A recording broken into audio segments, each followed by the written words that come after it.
Class 7th के बच्चे देखेंगे। आपका सर्वनाम, ये आपका हिंदी व्याकरण का एक चैप्टर है और आज हम सर्वनाम के बारे में पढ़ेंगे। तो 7th का ये 9th चैप्टर है व्याकरण का। इसमें देखिए एक पैराग्राफ दिया हुआ है। कहा गया है, साक्षी अपने माता पिता के साथ बड़े भाई से मिलने उसके छात्रावास गई थी।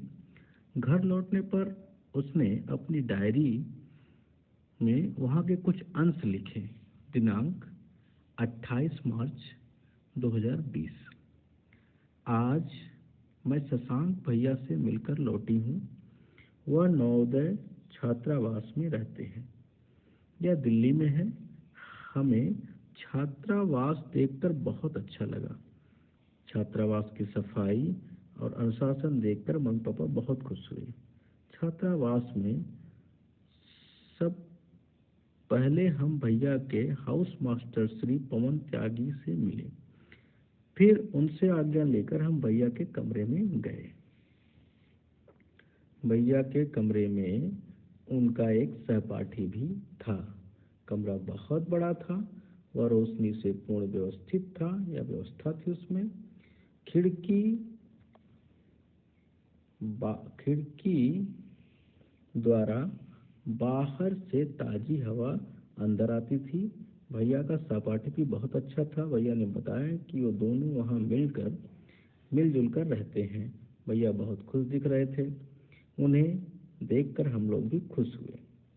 ये विचार साक्षी ने लिखे हैं, जिन्हें पढ़ने पर पता चलता है कि इनमें अनेक संज्ञा शब्द हैं, जैसे शशांक, दिल्ली, नवोदय छात्रावास, मम्मी पापा, सफाई, भैया, हाउस मास्टर, पवन त्यागी, कमरा, सहपाठी, खिड़की आदि। इनमें से कुछ संज्ञा शब्दों के स्थान पर निम्न शब्दों का प्रयोग किया गया, जैसे मैं साक्षी के लिए, वह उनका या उन्हें शशांक भैया के लिए, यह छात्रावास के लिए, हमें हम साक्षी और उसकी मम्मी के लिए, उनके या उनसे पवन त्यागी, वे भैया और उनका सहपाठी आदि। ये शब्द सर्वनाम है। यानी आप इस पैराग्राफ में देख रहे होंगे कि जो लिखा गया है उसमें संज्ञा के स्थान पर कुछ शब्दों का प्रयोग किया गया है। तो हम कह सकते हैं कि जो शब्द संज्ञा के स्थान पर प्रयोग किए जाते हैं उन्हें सर्वनाम कहते हैं। फिर से जानिए, ऐसे शब्द जो संज्ञा के स्थान पर प्रयोग किए जाते हैं उन्हें सर्वनाम कहते हैं। अब आइए थोड़ा समझते हैं। जैसे अब साक्षी है। साक्षी अगर बार बार अपना नाम लिखे कि मेरा नाम साक्षी है, साक्षी मैं की जगह मान लीजिए कि साक्षी अपने भाई के यहाँ छात्रावास में गई, साक्षी ने अपने भाई से बात किया, तो बार बार साक्षी का उपयोग करना व्याकरण के दृष्टिकोण से उतना सुंदर नहीं माना जाएगा। इसीलिए हम संज्ञा के स्थान पर कुछ शब्दों का प्रयोग करते हैं। जैसे साक्षी ने अगर अपनी बात को ऐसे कहा कि मेरा नाम साक्षी है, मैं, अब अपनी साक्षी के नाम की जगह वो मैं का प्रयोग कर रही है। मैं दिल्ली छात्रावास में अपने भाई से मिलने गई। वहाँ मैं उनके हाउस मास्टर से मिली। तो इस तरह से आप साक्षी संज्ञा के लिए मैं शब्द का प्रयोग आप देख रहे हैं, और वो क्या है, एक सर्वनाम है। यानी जब संज्ञा के स्थान पर कोई शब्द प्रयोग किया जाता है तो उसे सर्वनाम कहते हैं। सर्वनाम के भेद के रूप में अगर देखें तो सर्वनाम के 6 भेद होते हैं। पुरुषवाचक सर्वनाम, निश्चयवाचक सर्वनाम, अनिश्चयवाचक सर्वनाम, संबंधवाचक सर्वनाम, प्रश्नवाचक सर्वनाम और निजवाचक सर्वनाम। आइए बारी बारी से जानते हैं एक एक सर्वनाम के बारे में। पुरुषवाचक सर्वनाम क्या बताते हैं? कह रहा है, जिन सर्वनाम शब्दों का प्रयोग बोलने वाला अपने लिए, सुनने वाले के लिए और किसी अन्य व्यक्ति के लिए करता है उसे पुरुषवाचक सर्वनाम कहते हैं। जैसे मैं, हम, तुम, आप, वह, वे आदि। एक्चुअली में क्या होता है, जब हम किसी से बात करते हैं तो वहाँ 3 प्रकार के लोगों से संबंधित होता है। जैसे एक तो वक्ता होता है जो बोल रहा होता है, दूसरा होता है श्रोता जो उसकी बातों को सुन रहा होता है, और तीसरा होता है जिसके बारे में बात की जा रही है। अब जैसे मान लिया कि दो लोग हैं, एक राम और एक श्याम। राम और श्याम आपस में बात कर रहे हैं, और बात किसके बारे में कर रहे हैं? बात मान लीजिए अपने स्कूल के प्रिंसिपल के बारे में बात कर रहे हैं।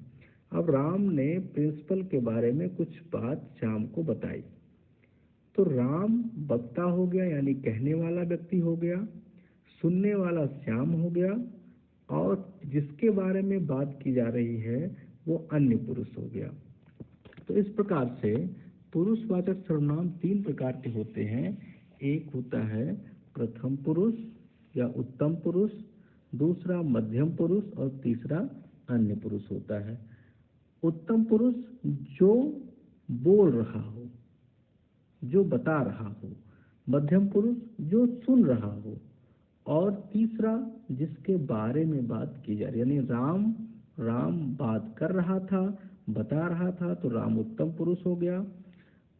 तो श्याम जो है उस बात को सुन रहा था, तो श्याम मध्यम पुरुष हो गया। और अन्य पुरुष के रूप में जिसके बारे में यानी प्रधानाध्यापक के बारे में बात हो रही, तो प्रधानाध्यापक क्या हो गए? अन्य पुरुष हो गए। अब यहाँ पर उत्तम पुरुष में अक्सर आप देखे होंगे जो व्यक्ति बात करता है वो अपने लिए मैं का प्रयोग करता है। मैं वहाँ गया, मैं यहाँ गया था, मैंने ये कहा, मेरा, हमने, हमारा आदि का प्रयोग करता है। मध्यम पुरुष के लिए आप अक्सर जो है एक सर्वनाम का प्रयोग करते हैं, जैसे तू, तुम, आप, तुमने, तुम्हारा, इन शब्दों का प्रयोग करते हैं। और अन्य पुरुष जिसके बारे में आप बात कर रहे हैं, जैसे आप मान लिया बात करिए एक बार कि प्रधानाचार्य जी बहुत अच्छे हैं, वे कल हमको पढ़ाए थे। अब वे, वह, उसने, उन्होंने, यह शब्द क्या है? ये सारे शब्द बताते हैं कि किसी अन्य व्यक्ति के बारे में बात की जा रही है। तो ये सारे शब्द जितने भी आप देख रहे हैं, सारे सर्वनाम, चाहे वो मैं हो, मेरा हो, हम हो, या फिर तुम हो, या फिर उसने, उन्होंने, या वे हो, ये सारे पुरुषवाचक सर्वनाम है। हाँ, उसके अंतर्गत उत्तम पुरुष, मध्यम पुरुष और अन्य पुरुष में ये सर्वनाम बांटे गए हैं। आइए आगे चलते हैं। दूसरे नंबर का जो सर्वनाम है वो निश्चयवाचक सर्वनाम है। इसमें नाम से ही जैसा आपको लग रहा है निश्चयवाचक, यानी जिन सर्वनाम शब्दों में किसी निश्चित व्यक्ति, वस्तु अथवा स्थान का बोध होता है उन्हें निश्चयवाचक सर्वनाम कहते हैं। जैसे यही, इसने, उससे, वह, इसका आदि, यानी ऐसे सर्वनाम शब्द जिससे किसी के निश्चित होने का बोध होता हो। ठीक है, वहाँ निश्चयवाचक सर्वनाम होता है। जैसे यही व्यक्ति था जिसने मुझे कल मारा था, तो यही शब्द जो है वो निश्चित है। इसने ही पेन चुराई है, यानी जो पेन हमारी चोरी हुई थी वो इसी व्यक्ति ने चुराई थी।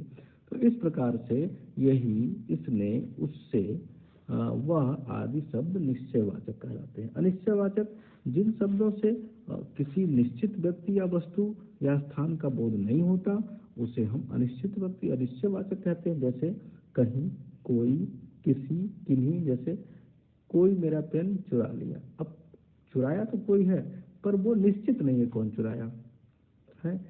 किसी ने मेरे घर में आकर मेरा पेन चुराया, तो किसी, ये भी नहीं पता कौन आया, किसी ने आया। ठीक है, कहीं, ठीक है, हम कहीं जा रहे हैं। अब कहीं कहाँ जा रहे हैं ये पता नहीं है। तो जहाँ निश्चित ना हो वहाँ अनिश्चयवाचक सर्वनाम होता है। संबंधवाचक जिन सर्वनाम शब्दों का संबंध वाक्य में प्रयुक्त अन्य सर्वनाम शब्दों से होता है उन्हें हम संबंध सर्वनाम कहते हैं। जैसे कुछ शब्द होते हैं जो वाक्य में एक दूसरे को संबंध में पिरोते हैं। जैसे जैसा, वैसी, यानी जैसा, जैसी, जैसी वैसी मतलब जैसी तुम मुझे, जैसी तुम, जैसी करनी वैसी भरनी। ये देखिए सही है। जैसी करनी वैसी भरनी, जो बोगे वो काटोगे, उसकी, ठीक है, या जिसकी उसकी, जिसकी लाठी उसकी भैंस। ये सारे शब्द क्या हैं, ये आपस में संबंध की व्याख्या करते हैं।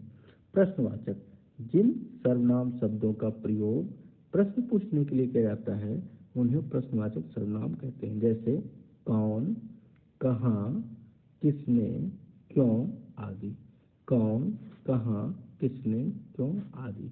यहाँ पर क्या है, आपने देखा कौन से भी हम प्रश्न करते हैं, कहाँ से प्रश्न करते हैं, किसने, क्यों, तमाम ऐसे आपने देखा होगा जिन शब्दों को लगा देने पर वह वाक्य जो होता है वो प्रश्नवाचक बन जाता है। तो ऐसे शब्द जिनके लगा देने से प्रश्नवाचक वाक्य बनते हैं मुझे प्रश्नवाचक सर्वनाम कहते हैं। निजवाचक सर्वनाम एक बहुत महत्वपूर्ण सर्वनाम है। देखिए कह रहा है जिन सर्वनाम शब्दों का प्रयोग कर्ता अपनेपन का बोध कराने के लिए करता है उन्हें निजवाचक से खुद, स्वयं, अपने, आप, ये सब शब्द जो हैं वो निजवाचक सर्वनाम में आते हैं। आइए देखते हैं सर्वनाम की रूप रचना। जिस प्रकार संज्ञा शब्दों के साथ कारक चिन्हों का प्रयोग करके उनमें विकार उत्पन्न हो जाता है, उसी प्रकार जब सर्वनाम के शब्द के साथ कारक चिन्हों का प्रयोग किया जाता है तो उनकी रूप रचना प्रभावित हो जाती है। जैसे संज्ञा है, अगर हम किसी कारक चिन्ह का उपयोग करें तो उसमें क्या होता है कि उसमें विकार उत्पन्न होता है। इसी तरह से इसमें भी विकार उत्पन्न होते हैं। जैसे कर्ता है, ठीक है, कर्ता में मैं और मैंने, ये कर्ता के लिए शब्द आते हैं एक वचन में, बहुवचन में हम और हमने आता है। वहीं पर कर्म में मुझको या मुझे, हमें या हमको आएगा। करण में मुझसे, मेरे द्वारा, हमसे, हमारे द्वारा। संप्रदान में मुझको या मेरे लिए, हमको या हमारे लिए बहुवचन में। अपादान मुझसे अलग होने के संबंध में, हमसे अलग होने के संबंध में। संबंध में मेरा, मेरी, मेरे, हमारा, हमारी, हमारे।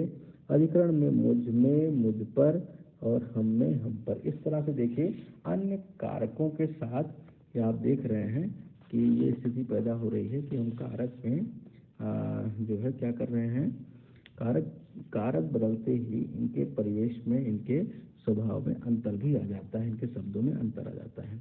मध्यम पुरुषवाचक सर्वनाम तुम, कर्ता तू, तूने, तुम, तुमने, ठीक है, बहुवचन। इस तरह से आप देख सकते हैं इसमें कर्म में इसे तुझे, तुझको, तुम्हें, तुमको। करण में तुझसे, तेरे द्वारा, और तुमसे, तुम्हारे द्वारा। संप्रदान तुझको, तेरे लिए, तुमको, तुम्हारे लिए। अपादान तुझसे अलग होने में, तुमसे अलग होने में, यानी संबंध तेरा, तेरी, तेरे, तुम्हारा, तुम्हारी, तुम्हारे। अधिकरण तुझ में, तुझ पर, तुम में, तुम पर।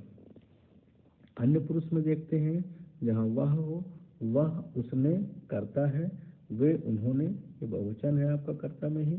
कर्म में उसे, उसको, उन्हें, उनको। करण में उसके द्वारा, ठीक है, उससे, उनसे या उनके द्वारा। संप्रदान उसको या उसके लिए, उनको या उनके लिए, बहुवचन में। अपादान उनसे, उससे अलग होने के संबंध में और उनसे अलग होने के संबंध में। संबंध में उसका, उसकी, उसके, उनका, उनकी, उनके।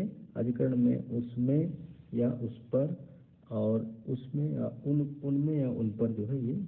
निजवाचक सर्वनाम में देखिए यह, इसने। निश्चयवाचक में यह, इसने, ये, इन्होंने, इसे, इसको।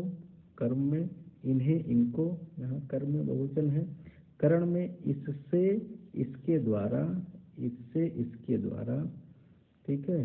संप्रदान में इसको, इसके लिए, इनको, इनके लिए। अपादान में इससे अलग होने में, इनसे अलग होने में। संबंध इसका, इसकी, इसके, इनका, इनकी, इनके। अधिकरण में इसमें, इस पर, इसमें, इन पर।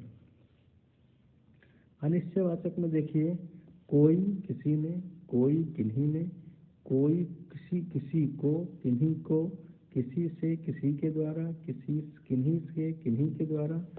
किसी को, किसी के लिए, किन्हीं को, किन्हीं के लिए। अलग, किसी से अलग होने में, किसी, किन्हीं से अलग होने में। और संबंध में देखिए अगर है तो किसी का, किसी की, किसी के, किन्हीं का, किन्हीं की, किन्हीं के।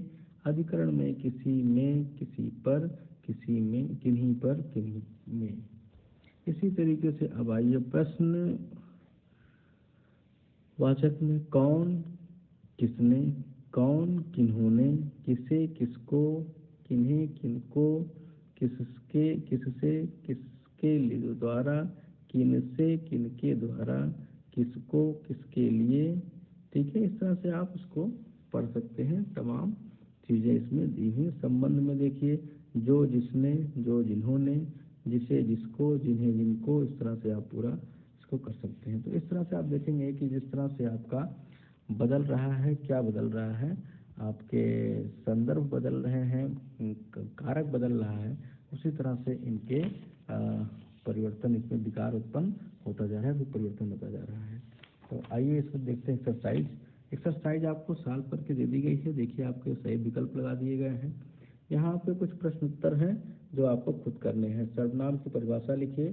सर्वनाम के कितने भेद होते हैं, नाम लिखिए। पुरुषवाचक सर्वनाम किसे कहते हैं, भेद सहित लिखिए। निश्चय और निश्चयवाचक सर्वनाम में अंतर बताइए। निजवाचक सर्वनाम की परिभाषा उदाहरण सहित लिखिए। ये आप करने की कोशिश करिए, वैसे ये आपको करके दिया भी जाएगा। बाकी सारी चीज़ें करके दी गई। यहाँ थोड़ा सा देख लीजिए, ये आपका एक गया था, यहाँ हमने इसको सही करके ये चीज़ दे रखा है, तो आप इससे मिला लीजिएगा थोड़ा सा। ये एक्चुअली में इरेज नहीं हो पाया और ये वीडियो चला गया है, तो यहाँ से आप ले का के लिए 5वां है, इस तरह से आप मिला के इसको सही कर लेंगे। बाकी इधर देख लीजिए, ये सारी चीज़ें आपको करके दे दी गई हैं, इसको आप कॉपी में कर लीजिएगा। धन्यवाद।